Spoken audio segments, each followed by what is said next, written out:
Татаал эфирлер жаратылышта табиятта көп кездешет. Мисалы, бул сүрөттөн көрүп тургандай гүлдөр, ар кандай гүлдөрдүн составында, бышкан мөмө жемиштерде, алма, алмурут жана башка мөмө жемиштердин баарында кезигет.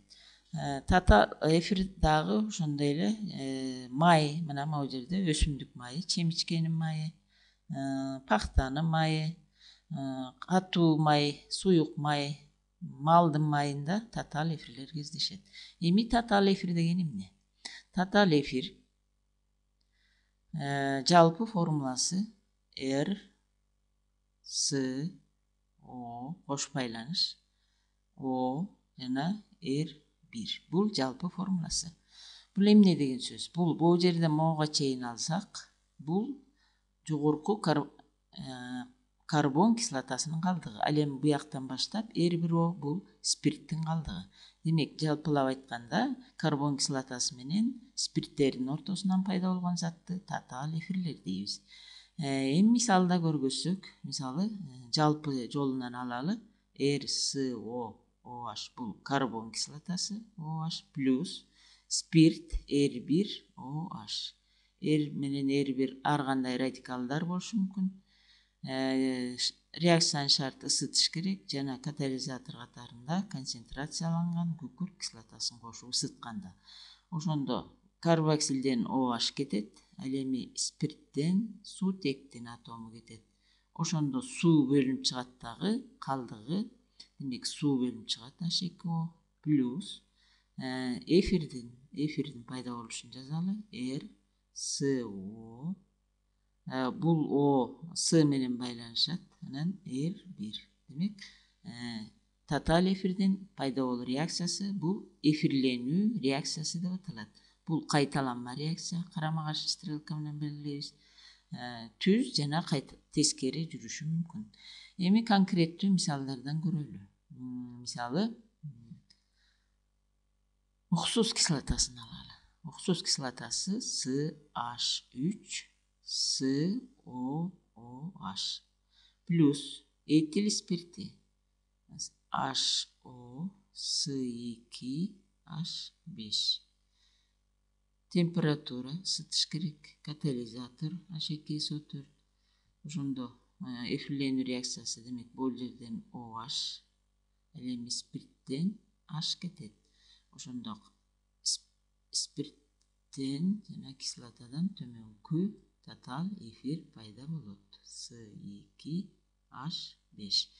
Мунун аты ар кандай ат менен атаса болот. Мисалы, кислотанын калдыгын айтып, анан спирттин калдыгын айтып, эфир деген сөздү кошуп койсо болот. Мисалы, мунун аты уксус кислотасынын радикал этил, спирттин радикал этил, демек этил эфири. Же болбосо дагы башкача аты этил ацетат. Ацетат деген уксус кислотасынын калдыгы. Дагы бир аты этил ацетат. Жана башка. Демек, бул татаал эфирлердин реакциясы. Эми буларды могу сүрөттөн карап көрсөк, мына ошол ар кайсы гүлдөрдө, алмада кайсы эфирлер бар экендиги жазылып турат. Эми мунун ар кандай аттары, мисалдарды келтире берсе болот. Бирок биз физикалык жана химиялык касиеттерине токтололу. Демек, биринчи физикалык касиети. Булар суюк заттар болот жана жагымдуу ар кандай жытка ээ. Сууда эрибейт, жеңил суудан, бирок спиртте, жөнөкөй эфирлерде эрийт. Дагы химиялык касиеттери төмөнкүдөй. Демек, химиялык касиеттери мүнөздүү реакциясы, гидролиз реакциясы. Мүнөздүү реакциясы биринчи гидролиз. Гидролиз деген бул гидро деген суу, лизис деген ажыроо. Демек, татаал эфирлер суунун таасири менен ажырайт. Жанагы эле эфирди алып көрөлү. Уксус этил эфири плюс суу H2O. Реакция кайталанма, ысытыш керек, катализатор күкүрт кислотасы концентрацияланган. Демек, ошондо могу жердеги байланыш үзүлөт дагы, могу жердеги байланыш. баштапкы заттар пайда болот. Башкача айтканда уксус кислотасы CH3, COOH жана этил спирти C2H5OH. Бул гидролиз реакциясы деп аталат.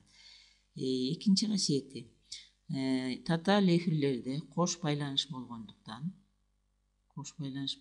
кошуп алуу дагы реакциясына жөндөмдүү. Мисалы суутекти таасир этсек, эфирге ысытыш керек. Ошондо могу жерде кошулуу реакциясы жүрөт дагы.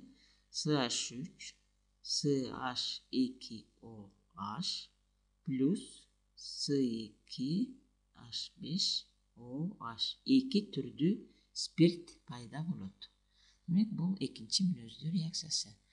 Демек татаал эфирлер ушул касиеттерине байланыштуу жыты жагымдуу болгондуктан булар ар кандай жерлерде колдонулат. Мисалы тамак ашта, суусундуктарда, мисалы жасалма сокторду жасаганда ар кандай жытты келтириш үчүн мына ушул ар кандай эфирлерди кошушат.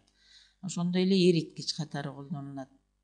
Духилерди, одеколондорго кошулат жагымдуу жыт бериш үчүн. Демек татаал эфирлердин чоң мааниси бар. Ошондой эле могу жерди карасак, майдын составында дагы татаал эфир бар. Майдын составында катуу май жана суюк май бар экендигин билебиз биз. Суюк майлар өсүмдүктөрдөн алынат, ал эми катуу майлар малдын майы. Ал май деген эмне? Май бул могу сүрөттөн карасаңар, бул глицериндин структуралык формуласы. OH-тан 3 бул көп атомдуу спиртке кирет. Буга кошобуз жогорку карбон кислотасы, пальмитин же стеарин кислотасы. Могу жерде стеарин кислотасы.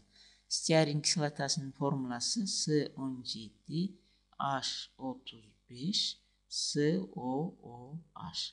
Буга глицеринди кошуп, температура жана катализатор бул жерде H2SO4 болот бул жерде. Экөөнү кошуп ысытканда, демек могу жерде стеарин кислотасынын глицераты бул катуу тоң май болуп эсептелинет. Натыйжада дагы суу пайда болот. Демек майлар дагы татаал эфирлерге кирет. Демек организмибизге май дайыма керектүү. Демек биз майды тамак менен кошо жегенде мында да гидролиз жүрөт дагы, стеарин кислотасы кайра глицерин пайда болот. Демек татаал эфирлердин дагы химияда, адамдын турмушунда ушундай чоң мааниси бар.